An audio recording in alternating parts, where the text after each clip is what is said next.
Today we begin a series called The Power of Story. And next week we're going to hear some stories from people who are just got great stories to share, their stories. They are part of our church community and we want to hear their stories. They will share parts of their stories with us. All of us have a story and everyone's story matters. What's a story? The dictionary definition is dull. It reads, a story is a description, either true or imagined, of a connected series of events. How dull. We all know that a story is so much more.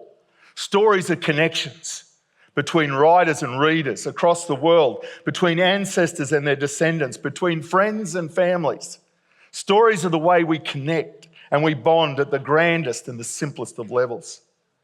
And I want to say, as clearly as I can, that your story matters and can be used by God, used to bring God glory, and used by God to help, to support, to bring comfort and hope, to point people to his goodness.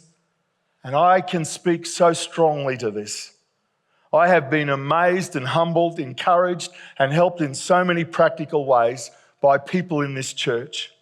I have in many cases only recently become aware of some of the stories of those in our church community who God has used to help me.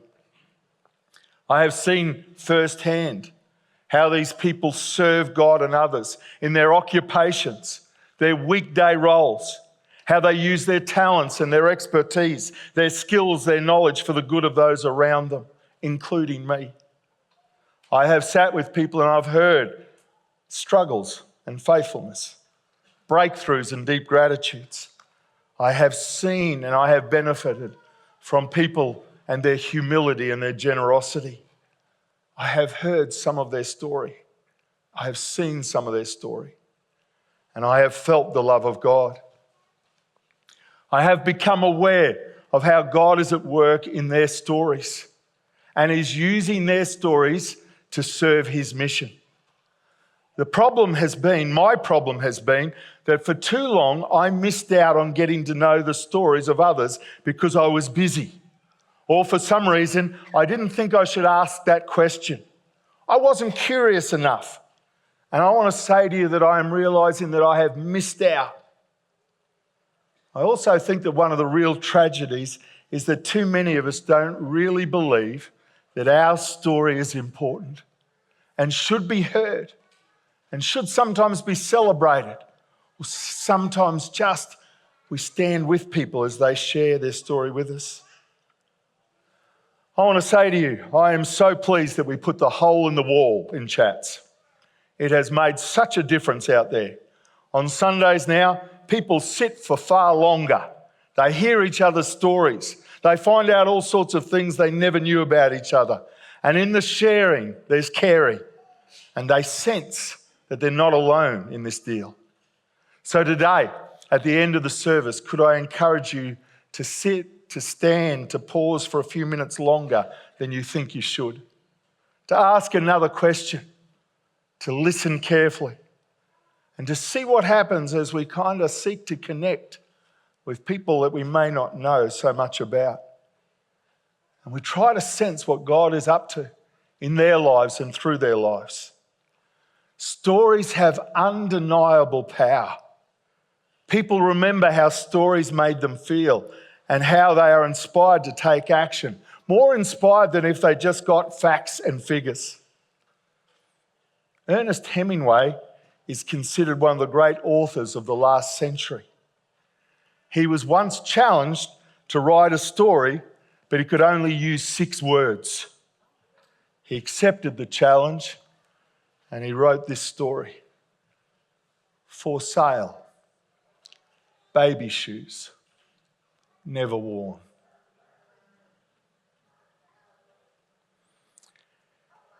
If you have a pulse, those 6 words should stop you in your tracks. The power of a story. And I want to carefully acknowledge that there are people with us here and online, and in that story is real pain. Their pain. Pain I don't fully understand. But I want to say sincerely that I'm sorry for the sadness and the pain and the loss that is yours. I'm sorry for your loss. Eugene Peterson says, we live in a world impoverished of story. So it is not surprising that many of us have picked up the bad habit of only exacting truths from the stories we read. We summarise principles that we can use in a variety of settings at our discretion. We distill a moral that we can use as a slogan on a poster or on a motto on our desk. And we fail sometimes to just sit with the story, to feel the story. And sometimes we fail to sit with our story. Jesus got the power of story. He knew that stories stick. He told stories, and often in them, he revealed to those who wanted to hear something more, something important about his Father, this God of the angel armies. A few weeks ago, I mentioned that one of the authors who's had a profound impact on me was the late failed Catholic priest, Brennan Manning. His insights, his teachings intersected at a time in my life, in my story, when I needed to step back and be amazed again by the love of God for me. In his book, Souvenirs of Solitude, he shares that on a spiritual retreat in the Pennsylvania hills, he sensed God say to him, I want you to accept my Father love of you. I want you to accept my Father love of you. Manning's response, not spoken, but certainly what he thought and what he felt, was to reply, but I know that. It's old hat. I have come to this deserted place, this retreat, seeking new insights from you. I'm open, I'm ready. Go ahead and dazzle me. Lay a new word on me. I know the old one. But he sensed God's rebuke. God replied, that is just what you don't know. The old one. You have no idea how much I love you. The moment you think you fully understand is the moment you don't. I am God, not man. You travel the world telling others about me, that I am a loving God. How readily, how easily those words roll off your tongue. My words are written in the blood of my beloved Son. The next time you preach of me with such obnoxious familiarity, I may come and blow your prayer meeting apart. When a fear-filled child comes to you in the darkness of a thunderstorm and asks with tear-streaked face, are you still here? Will you stay with me until light? Are you going to give me away? Do you believe that I am at least as sensitive a father as you? That I hurt? That I can be saddened and overjoyed? That I can be proud of you, angry and affected? Do you believe that I love you? When I become so spiritually sophisticated that Abba, Father, is old hat, then the Father has been had, Jesus has been tamed, and the Spirit has been domesticated. Perhaps the most fundamental religious question I can ask is, do I really believe the good news of Jesus? There is a story. It was told by Jesus. It's been retold and retold down the centuries. It has been depicted in art. It has been recorded in song. It is usually called the parable of the prodigal son. It might be better known as the parable of the two lost sons. And the story begins. There was a man who had two sons. And the main thing you need to know about this man was he loved those boys. Here was a man who really knew how to love his sons, love his kids. He had loved them both from the moment they were born. This man was wise and he was gentle, he was kind and he was firm. He was patient and he was completely committed to their best. and they broke his heart. They both broke his heart. They did it in different ways. Jesus, when he told this story, was speaking to people who had broken God's heart, but they had done it in different ways. In this story, the younger son, he's a free spirit. He's the one who doesn't want to be boxed in. He doesn't want to be confined. He doesn't want to be told what he can or can't do. He's the one who's managed to convince himself that the rules don't apply to him. They apply to others, but not to him. He believes somehow he's able to operate above, apart from the rules. The rules, he thinks, although good and sensible, apply to everyone else. And he has the idea that somehow he's entitled, that life owes him. The older son, well, he's a firstborn. He follows the rules. It's all about the rules. He colours within the lines. He's an achiever, a role model even. But he's also judgmental. He's proud, and he has a sense of being entitled. After all, he's been so good, so sacrificial, so faithful. How could he not be deserving of all manner of good things? One day, the younger son says to his father, "Hey, I'm tired of waiting around till you're going to die. So can I get what I'd get if you were dead? Can I get my inheritance now?" This is a major slap in the face for the father. But the father chooses to agree to this deeply offensive request. You must understand in this story, this man, this father, he's a landholder. He has cattle, he has sheep, he has considerable resources. And it's going to take him a bit of time to liquidate some of those resources so he could give his younger son his share. And while he's doing that, the whole village finds out what's happening. It's the talk of the town. People are gossiping. It was unheard of. A son demanding that of a father, it was shameful. And it's also important for us to understand that in that day and in that culture, Jewish culture, if a Jewish boy was to take his inheritance and lose that inheritance, if he was somehow to lose that inheritance to Gentiles, to non-Jews, so that the non-Jews, the Gentiles, end up with the resources that had been part of the nation of Israel. And if that boy was to try to come home, there was a ceremony that would be invoked. A ceremony to declare that that boy, that son, is cut off. Cut off from his family, cut off from his village, and cut off from the nation of Israel. Now, many of you know this story. You know what happens next. The younger son leaves with his share of the father's wealth. He leaves with no intention of ever coming home. He's pleased to be out of there. He's ready to live his life. He can't wait to move on and leave this in his past. And so he goes to a far country, and there he parties hard. He does his own thing. He lives large. That is until the money runs out. And then life looks real different. He's broke. And a famine hits that country hard. And he's in trouble. No Centrelink back then. No Vinnies. No soup kitchens. He is in serious trouble. People died in famines. Life was grim. But still, he doesn't want to go home. Even with things becoming more and more difficult, he stubbornly stays. Why? Maybe because he believed he knew what was waiting for him if he went back.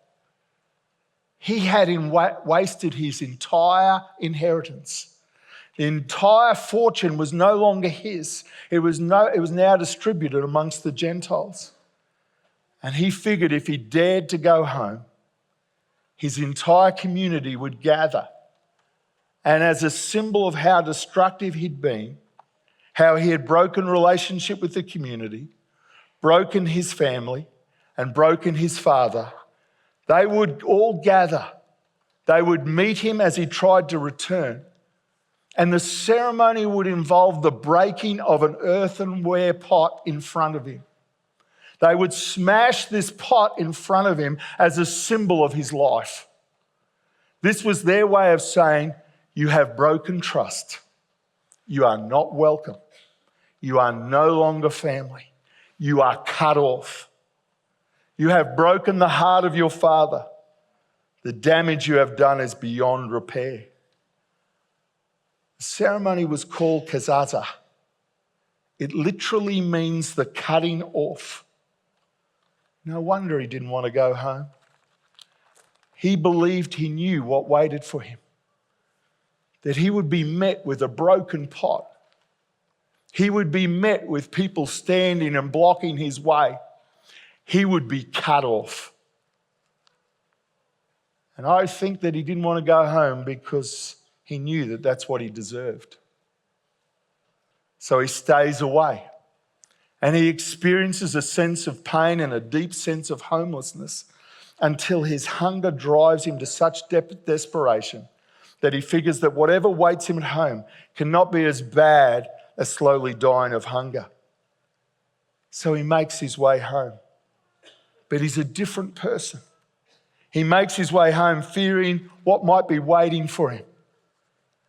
And what he could not have anticipated, what this son could not have anticipated, was at the gate of his home stood an old, broken-hearted man. An old man who had never given up hope, who had never stopped loving, who watched every day. And when that old man saw that figure coming down the road towards the gate, he runs. The father ran. In telling the story, Luke, one of the writers of the Bible, uses a technical term in the original language, a word that was usually reserved for athletic carnivals. The father raced. Now, in the Middle East at that time, the patriarch of a family, a man of position, a man of wealth, a man of status, would have dressed in ornate robes, and he would always walk in a slow, measured fashion, a dignified fashion. In that day, in that culture, slaves ran, children ran. The patriarch of a family walked in a measured, deliberate fashion that demonstrated his importance and position in that community. A man like that didn't run. To run would mean hitching up his robes. It would mean showing his legs. And that wasn't done. That was shameful. This father races. This father races to his son. There is no way that this father is going to let anyone get to his son first. No one is going to get to his son and break any pots. He does not want his son to feel kazaza. He does not want to see his boy crushed. And those that were in that crowd that day, they got the significance of this father racing. The father took the shame that should have fallen on his son. The father does what no father in that day, in that culture, would have been expected to do. The parable shouldn't be called the parable of the prodigal son. It shouldn't be called the parable of the resentful older son. This is the parable of the father who runs. The father runs because that father never stopped loving that boy. He could not stop loving that boy, no matter how far that boy went from home. And I want to say to you that that boy never stopped needing the father. Luke 15. By this time, a lot of men and women of questionable reputation were hanging around Jesus. Jesus listened intently. They were listening to Jesus intently. The Pharisees and the religion scholars were not pleased at all. They growled. He takes in sinners and he eats meals with them, treating them like old friends. Their grumbling triggered this story. Then Jesus said, there was once a man who had 2 sons. The younger said to his father, Father, I want right now what's coming to me. So the father divided the property between them, and it wasn't long before the younger son packed his bags and he left for a distant country. There, undisciplined and dissipated, he wasted everything he had. And after he'd gone through all his money, there was a bad famine all through the country, and he began to feel it. He signed on with a citizen who assigned him to his fields to slop the pigs. He was so hungry, he would have eaten the corn cobs in the pig slop. But no one would give him any. That brought him to his senses.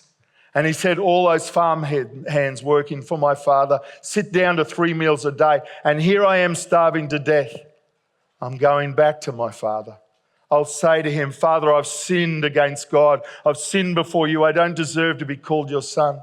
Take me on as a hired hand. He got right up and went home to his father. And when he was still a long way off, his father saw him, his heart pounding. He ran out. He embraced him.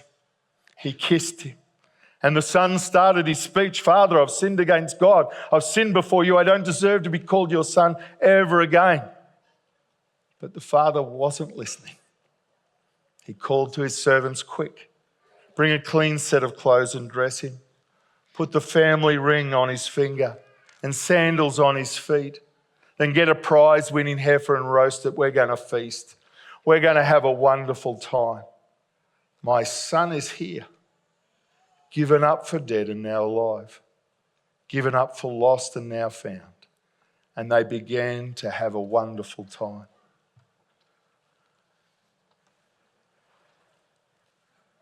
When I become so spiritually sophisticated that Abba is old hat and the Father has been had, Jesus has been tamed, the Spirit domesticated,